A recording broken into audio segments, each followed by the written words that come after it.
Hi guys, this is Leszek Vincent here.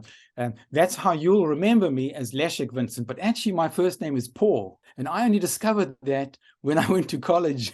I had to have my birth certificate. So I have actually graduated through my various degrees as Leszek Paul Doroshinsky Vincent, when it's actually Paul Leszek Doroshinsky Vincent. But you'll remember me as Leszek, or maybe just as Vincent at SACS. And so I now live in the USA and have been here since 1998.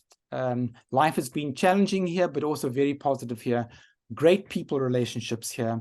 And I could say to you actually that when we came over for a year visit initially and went back to South Africa, it was really hard for my South African friends to talk to me. It was as hard as that because they didn't want to know that there was a different life, a way of living outside of South Africa.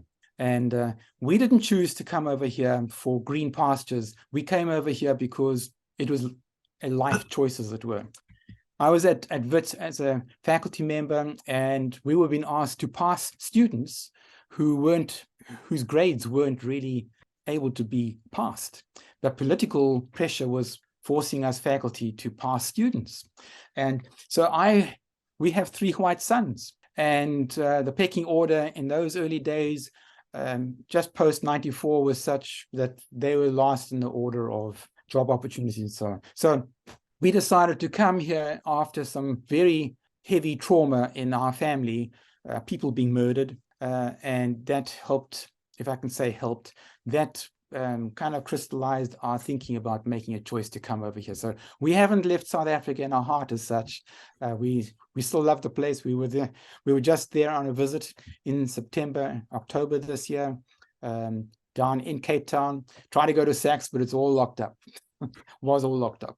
But anyway, so I wish you well from America, and do your best, and may you run your race well. We do have some years ahead of us, don't we? I'm a plant scientist. Yeah, well, what they call plant scientists here. In fact, here they call them plant scientists. You have to say plant. Yeah, you do. So I say plant, and then I just give myself away, and they say, "Oh, well, no, foreign accent. We better listen a little bit more," and it starts conversations. Oh, good. It's quite fun. Yeah, so my professional background is in plant systematics. So that's a fancy name for kind of taxonomy, and deals with molecular data and all sorts of data to help clarify plant relationships in space and time. Wow. So, yeah, so we try and help keep the taxonomy of the plant kingdom in order. Well, of course, getting to matric was quite a challenge for me. The guys.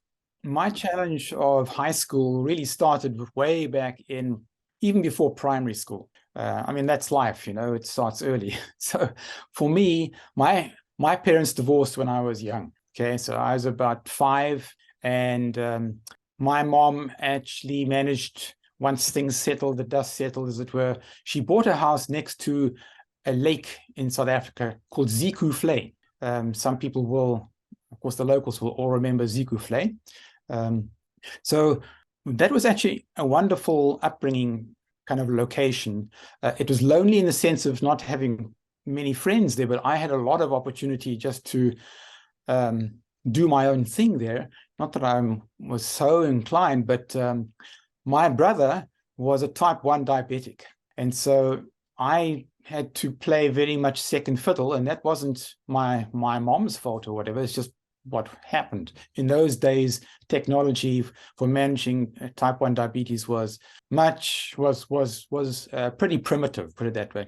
So I had to be very much in the background. And so being next to a lake, Zeekoevlei, I got into boating and sailing and nature stuff, and built my own boat and played with model boats. And it was a great upbringing. So the school that I went to, my primary school that I went to, was Allowall Road Primary School. So that's in Wynberg, fairly close to where Wynberg Boys High School is. And my brother was 4 years older than me, and he went to SACS. I don't quite know how that all happened, but he tried to go to Wynberg High School, well, he did go there, but that didn't work out for him after a few weeks. And so he was moved to SACS. And so I kind of followed in his footsteps, 4 years later. And so during my high school years, my mom came down with multiple sclerosis, frequently called MS. So, and now Zukufle is quite a long way away from Newlands. So I used to have to get to school I used to cycle up from the Vlei up to Grassy Park, and with, of course, bike, get a lift from there to Plumstead Station, catch the train to Newlands, and then walk from Newlands Station through to SACS.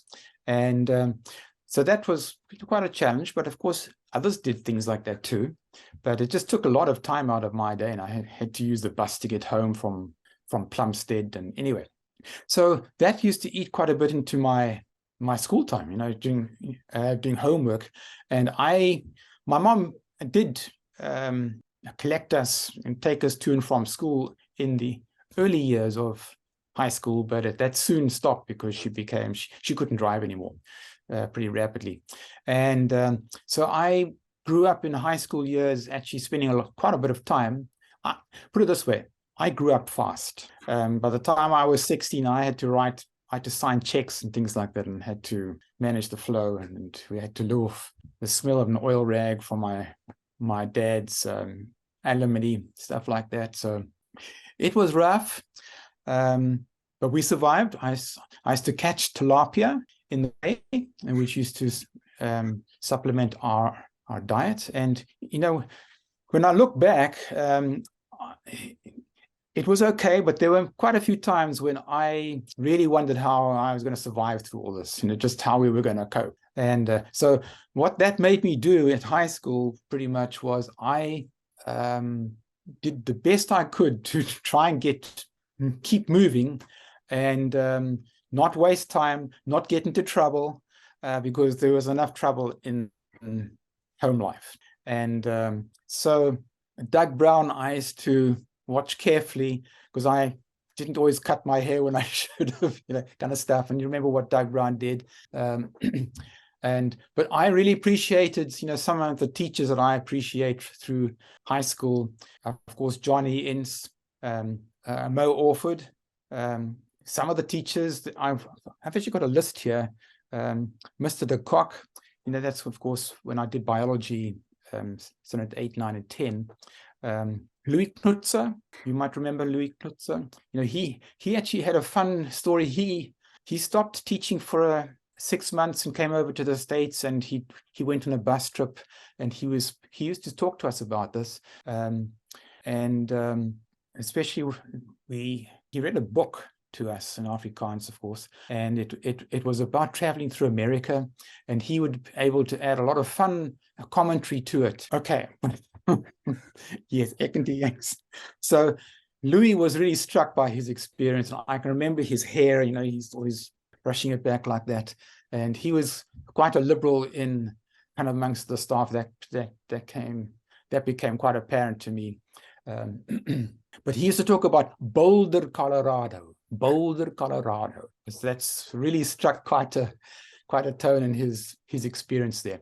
So there were some fun teachers, good teachers. I used to live in fear of Mr. Jones, the mathematician guy, who was very prim and proper, and he used to rule the class for me anyway. It's like with an iron rod.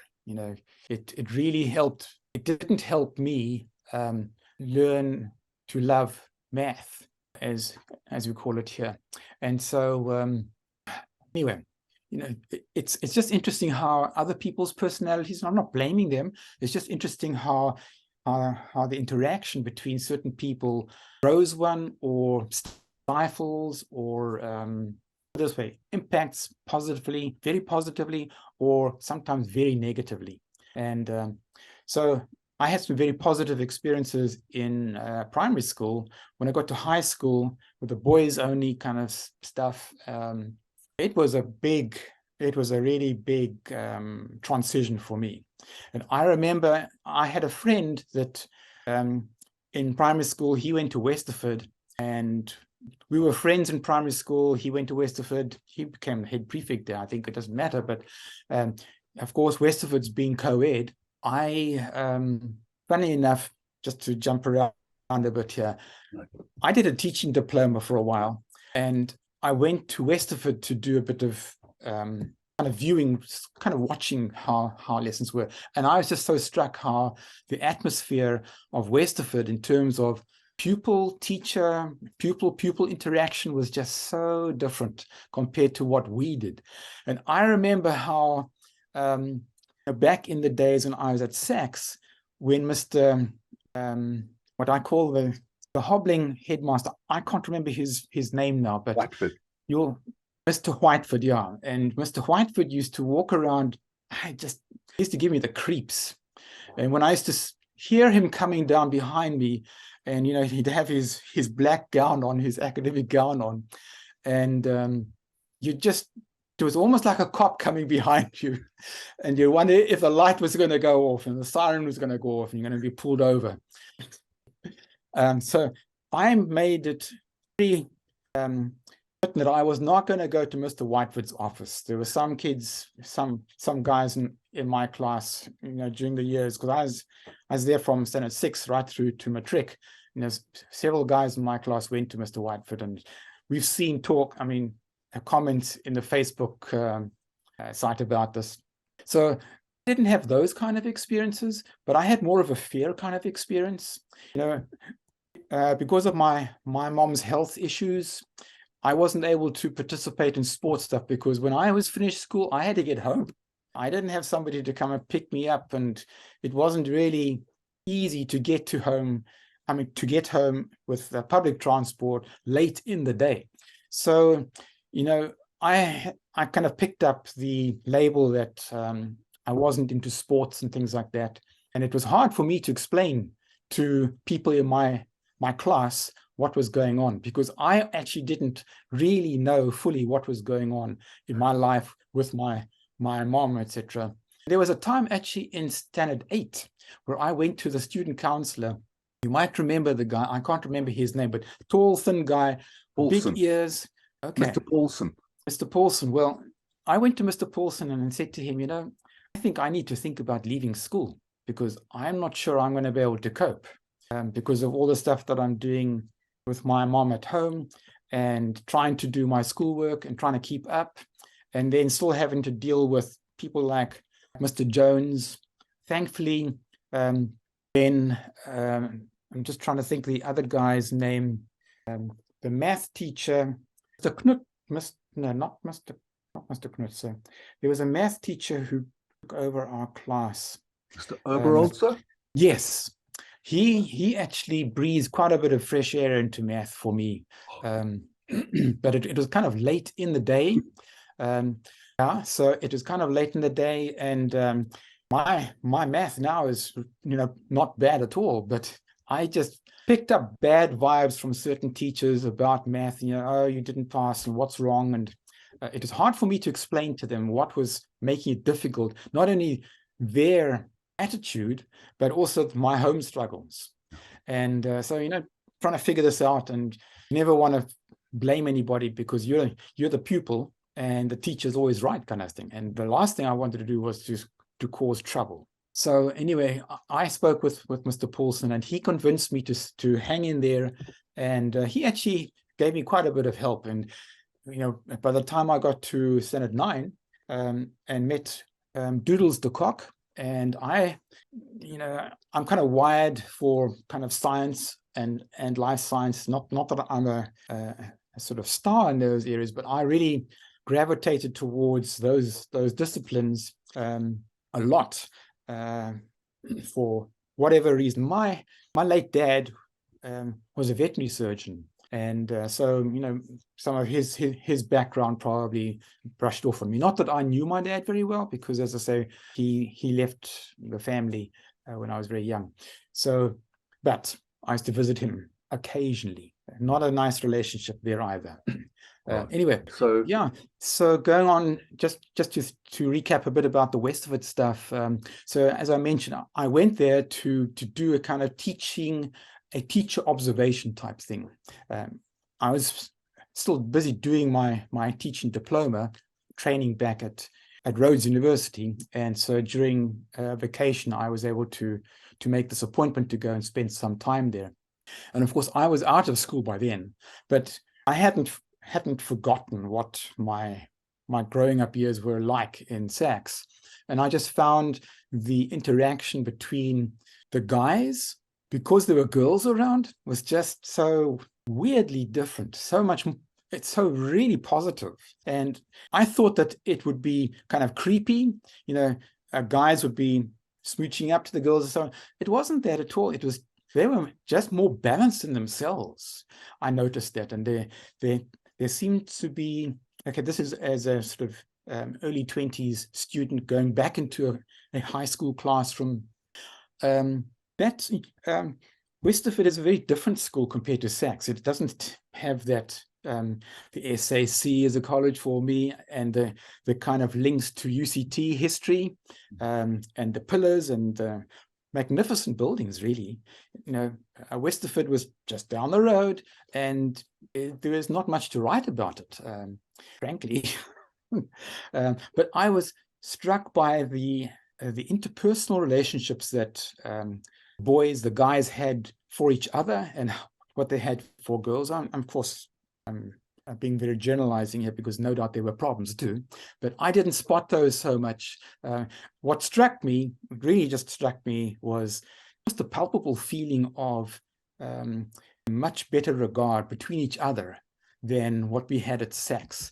At SACS, it was almost like we had to fake it until we made it, or fake it until you've made it, kind of thing. And keeping people in line, literally and figuratively. And those teachers sometimes used to, I got the vibe, maybe because I was just trying to keep out of trouble, but trying to stay out of teachers who were almost looking for trouble. And it was almost political to me. That's like our class, for example, seemed to have a spark of much more creative thinking and individualistic kind of thinking. And Mo Orford really enjoyed that. And that's what I think. You mean? Yes, E3. So I think that's probably what led to us doing that photograph, which not everybody in the class came to. But it was such a fun thing, not realizing the political consequences. But talking about politics, it took me a while to catch on to what was happening in South Africa about the politics, because even though when I went to and from home, I moved through Grassy Park and I shopped in Grassy Park. But some of the life of people who lived in Grassy Park, I had friends who lived in the Grassy Park area. And so it became a kind of increasing shock to me to realize something about the political force behind why they were living there and why they couldn't live next door to us, etc. And so I used to spend some time visiting with the guys, cleaners, and Mr. Stanley, who used to ring the school bell. I used to pop into their room right down in the basement, not the basement, but right next to one of the guys' toilets, bottom of the stairs, fairly near the hall. That was their kind of tea room. I used to wonder why those guys used to meet there. And the same thing I used to do with the cleaning staff at my primary school. I was trying to learn about the difference in what people were doing, why there was a separation, and how these guys interacted with each other, and they enjoyed me visiting, etc. So it was quite a fun experience to me. Something else that was what did you have to? Yeah, well, I was in terms of faking it until you make it or have made it. What I was led to believe was that people, it was hard for me to talk to the guys in the class. It was hard for me to talk to the teachers about my stuff.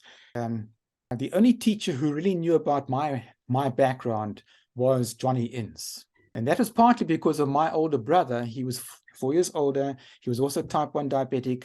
I wasn't by then. I only became a type 1 by the time I was 28, I think. And but he was the juvenile onset. And so he had spent months in hospital, etc., like that. And so he was not doing very well academically at all. So Johnny Ince knew about that and he took a special interest in checking on me, as it were, as to how things were going. He actually helped me cope with life. I would say Mo offered too, probably a little bit, not because Mo knew anything about it, but maybe they talked in the staff room about me. Mo also had a bit of a soft heart, and I think also because he had that English or UK accent. My late mom was Scottish, and so I've got a kind of bit of a UK accent. Will tell me anyway. Some people think I come from New Zealand, but anyway, that's just local Americans. So that fake it till you make it is, it's the uniform, it's the hat, and there were lots of wealthy parents who used to drive up with fancy cars to SACS, and we didn't have that kind of stuff. I remember the Walker brothers. They used to come with a big black Mariah kind of thing, chauffeur driven. I used to remember them getting out, and school is interesting in terms of the spread of people. And one thing which made me sad about SACS was there were some guys in my class who, when I look back, they were in standard 8 and maybe standard 9, and then they just disappeared. And I know some of them were troublemakers, maybe, or they just felt very uncomfortable with the scenario. There was a huge... For me, it wasn't even that, in a way, that it was have a perfect home life, with parents, illness, everything's going, you're into sports, etc.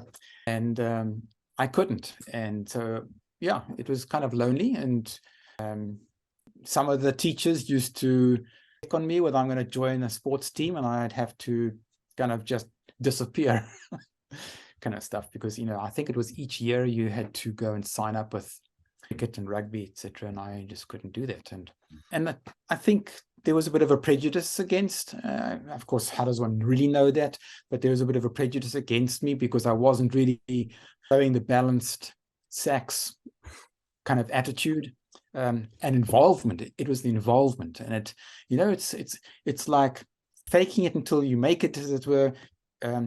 If you didn't play well on those teams, at least if you were in a team, you were part of what was expected of you.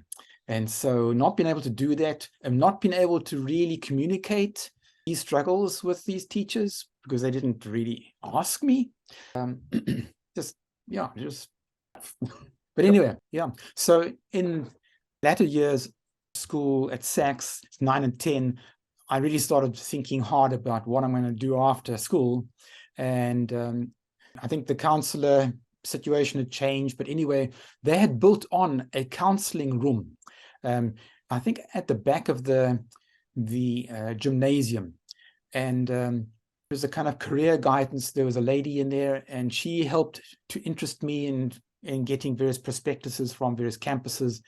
And so I was thinking of, having spoken with Doodles de Kock, the biology teacher, he had a practice of encouraging us to take on projects, biology projects, or just to do one. And I took on a project. It was quite a fun project. It was sampling some water chemistry from Zigufle, and doing some various biological tests and so on. Anyway, that got me into thinking more and more about my future being somewhere in biology. My dad discouraged me from that because he said, you won't make a living. He was a veterinary surgeon and said, well, I'll pay for you to go to university if you do veterinary science. So I thought, well, what choice do I have, kind of thing. So I went to Rhodes. I didn't make the cut to get into UCT because my math just wasn't quite good enough. I appealed that, and they actually changed their mind. But by that stage, I'd actually got accepted by Rhodes University, which is 12 hours away from Cape Town. And so there I did a basic BSc degree in botany and zoology with a whole lot of biological sciences, other subjects in there. And then I did an honors degree in botany, and then I did a teaching diploma. I had to do the teaching diploma because after my first year, I wasn't accepted into Onderstepoort. Okay, so Honest to Poet does accept a few students from other places other than those who go to who start off at Pretoria. So I didn't, of course, and so it was, very steep competition.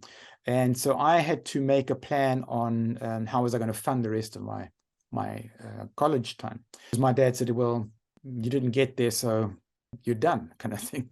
So I managed to get a teaching diploma from the Cape Education Department, which funded my education for second and third year, and then honors year, and then teaching diploma. I went and taught for a year at Selborne College in East London, which was interestingly like SACS, very much like SACS. And it was really interesting for me now going there as a teacher into that environment. It was fascinating. It brought up so many things from my experience as a pupil in that kind of environment that I now wanted to try and change. And but these things are almost hardwired. You either like it or you have to leave. You have to toe the line. It's really a fascinating experience. Punishment. And I was a new teacher, and the headmaster who interviewed me for the position, one of the first questions he asked me was, what do you think about corporal punishment? Now, I had never been to Mr. Whitefoot's office or his successor's office. I've never got a hiding in my life, except in my my kind of kindergarten pre-sub A class that I went to. I didn't sleep properly through one session, and the teacher overseeing the class sent me to the the headmistress, and I got a paddy whack with a tacky on my bum. And I can still remember the picture, as it were, of the tacky on my bum, and that just burned into my memory. So anyway, going to Selborne College, in the interview, I was asked about what was my view about corporal punishment. And I knew that it was something that was done at SACS. And I thought, well, geez, this is going to be a deal breaker. I better be supportive of that. Not wanting to really in my deep heart of heart, but just doing some very quick thinking on my feet.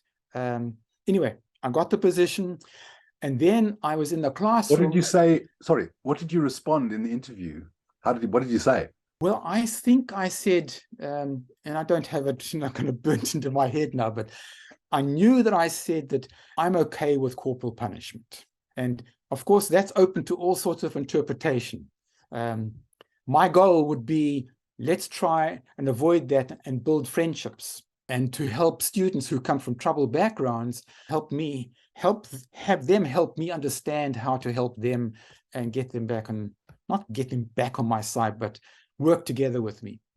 That year, though, at Selborne College was one of the years when some schools in the Cape Education Department were chosen to write matrics, to write matric exams internally set by the teachers. And so there was all sorts of pressures there. I was a new teacher, and I was given some tough classes. And I had some kids in my class who told me that you're going to have to hit us if you want to change us.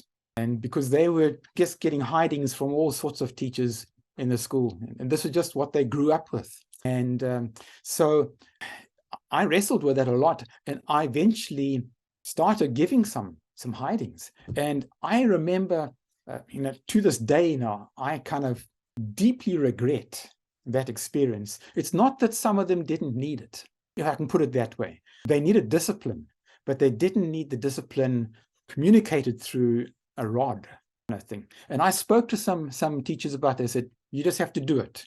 There's the book, you have to write it up in there, and etc. And because some of these boys were interfering with the whole class functioning, and they were liking that, and I was kind of acquiescing to try and have a calmer attitude and try and accommodate them. And they were looking for conflict, so it seemed, And so anyway, did you have? Yes, it was actually in the deputy's office. He showed me once how to do it, and showed. So,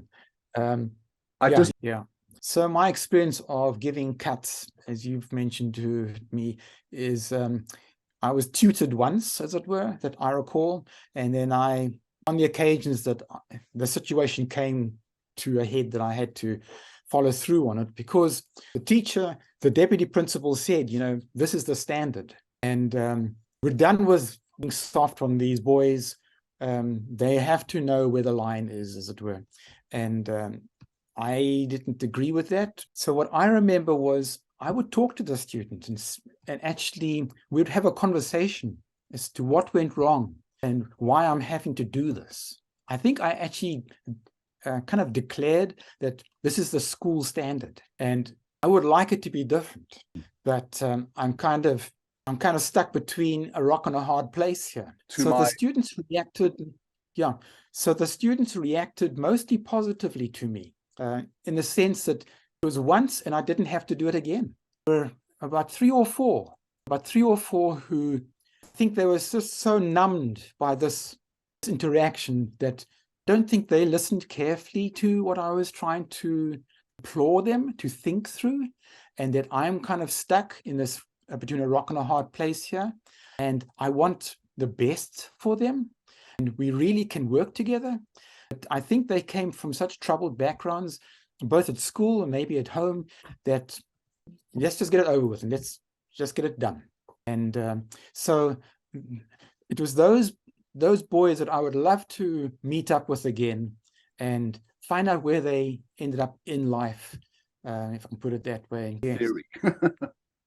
Well, my perspective in this whole thing, by that stage, okay, I was having been at college for 4 years, and now this was the 5th year. This was my first year of working, okay, for the Cape Education Department. That recognition, or that opportunity to be able to talk to the boys, was my saving grace kind of thing, in the sense that my philosophical background was people being made in God's image. And I'm trying to help them to correct behavior. I don't dislike them. I'm trying to correct behavior according to Selborne's standard, and according to what I remember hearing about from a few guys at SACS, of what they experienced about Mr. Whiteford and his caning. And so that philosophical background for me was what I was trying to explain to them. I didn't use that language, but that was my mindset, and that I didn't want to do this, but I was part of the system at that point. Something else, just going back to time at SACS, you might remember there was a time, I think it was in Senate 8, where we had to register with the South African Defence Force to do national service. And I discovered at that point, or it was reminded to me by my mom, that I was a permanent resident because I was born in the UK. My parents immigrated to South Africa. And so I had to well, of course, I wasn't a South African citizen. I didn't want to go to the army. Who did? Kind of thing. So I put down on the paperwork that I was a permanent resident, and by that stage I'd found my number, etc. And but that also was a bit of an alienating thing, because yet again, I wasn't able to talk to the other guys about having to do this because I had a golden ticket, as it were. I didn't have to do this. Not that I knew that then, but I presumed that that's what it was going to mean. And I do remember a few guys saying, "Yeah, you're lucky bugger," kind of thing. You don't have to get out. I mean, you've been able to get out of it. So when I was at Rhodes for my undergrad years, I remember hearing more and more about the political stuff getting worse and worse, and the various student organizations. And I used to wonder about you and a few others in our class, what was going to happen to you guys, because I thought you guys are not going to last in this. They're going to beat you up, force you, or something's going to happen. Something bad's going to happen. Okay. I remember after that first year of teaching, I decided to go back to college. Went and did my master's and then my PhD, both in plant systematics, both at the university, what was then called University of Natal, Pietermaritzburg, but now it's KwaZulu Natal. So, during one of those years, or maybe several of them, I remember as a grad student, we protested about some major government decision, of course, all political stuff. And so I finished off my PhD in 1985. Yeah, in May 1985, I went on a postdoc to the Royal Botanic Gardens in the UK, to the herbarium, and did some work there. By that time, South Africa was in flames. People were being necklaced, etc. And one of the consequences of that was that the rand's value was just going. So each time we got some money from the kind of CSIR, the government funding agency that enabled people to go overseas, the money just was, each time we got some money, it was like half of the previous month. And so we had to cut our visit short. But that worked okay. I managed to get a position, a faculty position back at Rhodes University. So funny thing again there, I was a student there, growing up through a bit of the politics, etc. Pretty active, didn't go to prison, but somewhat active. So that's as a student. Then after my student years, went back to Rhodes as a faculty member. That was a bit like that visit to Westerford High School, going as an older person, going back, going to the very lecture room that you sat in as a lecturer. And so, and from there, I spent two and a bit years. The head of department was asking me to make decisions like I was a head of department. I was just fed up with that. It was way above my pay level. So I then went and got a position at Wits University in Johannesburg. So you can imagine what it was like going from Grahamstown, which had a lot of political problems, but going from Grahamstown, all its smallness, etc., kind of colonial type stuff, and having gone to grad school in Pietermaritzburg with kind of British colonial type stuff, and then going to Joburg, the Gauteng gold city kind of pot of gold stuff. It was quite a shock for us, but we decided to do it. And from there, I spent two and a bit years. The head of department was asking me to make decisions like I was a head of department. I was just fed up with that. It was way above my pay level. So I then went and got a position at Wits University in Johannesburg. So you can imagine what it was like going from Grahamstown, which had a lot of political problems, but going from Grahamstown, all its smallness, etc., kind of colonial type stuff, and having gone to grad school in Pietermaritzburg with kind of British colonial type stuff, and then going to Joburg, the Gauteng gold city kind of pot of gold stuff. It was quite a shock for us, but we decided to do it. And positive or negative shock? Both. It was a very positive shock from the point of view that we could do this. I had fears of going to Joburg because of the whole pressure about finance. It had to be money. So I was able to accommodate to that. But the fear was, it's just a huge place, the huge society. It's much more expensive living there, and it's more dangerous, and we experienced some of that stuff. While I was at Wits, I got a sabbatical and I came over to the States for a year with no intent to find a place to live here. So that was in 1996. We came over here, spent a year. We lived in the basement of my brother-in-law's home in Columbia, Missouri. Did some molecular biology work on the campus here, and my brother-in-law and his wife said, why go back to South Africa? Just stay here and we'll help you restart, and etc. And said, well, we really wanted to go back to South Africa to try and contribute to change. Talking about change, when the 94 election came about, I decided to take out South African citizenship so I could vote. And you'll remember how many parties were on the ballot. The ballot sheet was almost like a meter long, these different parties. Anyway, so that was a fun experience, finally being able to voice my opinion from a political perspective through a vote. And anyway, so we came over, we experienced all the thing about trying to travel on a South African passport with sanctions, etc. And I had a British passport, so I could do that. And then what happened in so that was 1996, we had sabbatical here. When we went back at the end of 1996, went back to South Africa, more trauma happened. You know, it's pendulum stuff, you know, about apartheid, you know, and how there's kind of reverse apartheid happening, etc. And it's like we just don't learn. Anyway, we gave very good examples, didn't we? You know, the kind of privileged people. We gave very good examples about how to do things and how to kind of be squeaky clean.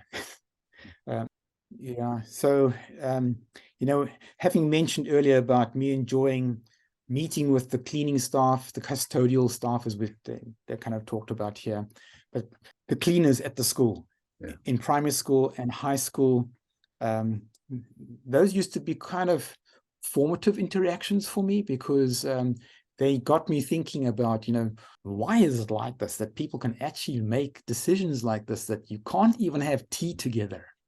And just, yeah. So, but I was not trapped, but I was kind of trying to work this out without wanting to lose too much, if I can put it that way. You know, I didn't have interest to go to prison because my values were such that they would put me in prison. Well, who wants to do that, in a way? But that was a kind of struggle, if I could say, in my head and my heart. How do I actually express what I feel for the situation without going to prison? So you know, coming here was never an intent to find the greener grass. In fact, the grass is more brown here than in fact what it's like in South Africa. It's quite interesting. And you know, I see roots of apartheid mentality that I think originated in the USA, because a lot of South African academics and leaders came over to the US to get graduate degrees. And it wouldn't surprise me that there's a publication out there or so more where this is kind of documented. The same with the UK. We lived for 7 months or so in the UK, in the Q, a close London area, Richmond Q area, pretty high Lani, you know, and we experienced something of the class nature of that culture. I mean, it really was very tangible there. But you know about the struggle that there is here between how Black people are treated, especially by the law enforcement people. And so we as a family, we go out of our way to try and be inclusive to people like that, and to try and have some really heart-to-heart conversations about that, because there's just such a lot of trauma. And the whole thing about structural discrimination and privilege, and you try and talk about it here, and it's a very difficult conversation because of all sorts of things. A lot of it got to deal with money. So back to life stuff. I met my wife actually at Rhodes University in first year. I'd never had a girlfriend, and this was of course a fun and amazing experience, because my life was pretty traumatized looking after my ill mother, and having to put plans together while I was leaving home to go to college in Grahamstown, 12 hours away. And so it was a pretty traumatic time. But meeting up with my wife, whose name's Muriel, she came from Durban. Her parents were professionals at college there, and we met in Grahamstown. So we married in 1978. This was our 45th wedding anniversary. And what was interesting was that my parents-in-law, my mother-in-law came from an Afrikaans family. My wife, Muriel, went to an Afrikaans high school. She went to an English primary school, but to an Afrikaans high school. But they were pretty liberal in the family, but they did this because the Oma said you needed to be more South African. So she went to an Afrikaans high school. And my wife, Muriel, is a pharmacist. She She qualified at Rhodes. She requalified when we came to the US here. She's a pharmacist. We've both actually advanced. Now, some people call this retirement. We call it advancement. Well, personally, not in America, but we call it advancement because you're advancing into new things in life and not retiring and sitting back. So we're involved in lots of stuff. You can see my background here has some boats. Those are Flying Scots. We have a Flying Scot and we sail in regattas competitively. I'm a competitive sailor. I learned sailing as a kid back at Zikufle. Not that I had a lot of racing experience there, but I did have some. So yeah, children. We have 3 sons. The eldest is, I think, 38, not 40 yet, but close to that. He's a software engineer at Garmin, and he lives in Olathe, Kansas. Our middle son, my first son's name is Michael. Our middle son is Christopher, and he lives in Indianapolis, which is in Indiana. That's 6 hours northeast of us. And he's married and has 4 children, 2 twin girls and 2 other sons. And our youngest son is Andrew, and he lives in Mississippi.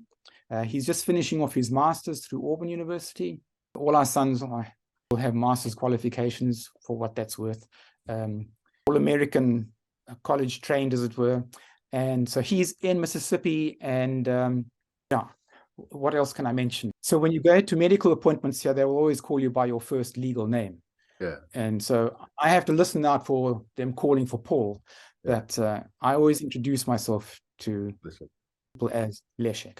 Yeah. Yeah. It's a great conversation starter. I'm sure. Our last name used to be Doroshinsky. My late dad is Polish. And actually, we have family roots that go back to what's now called Lviv.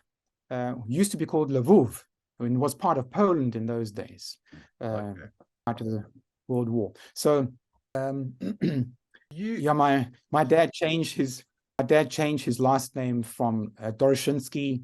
Of course he did. Swapped his middle name to his last name. His middle name was Vincenti, and which anglicized to English is Vincent. So, second generation.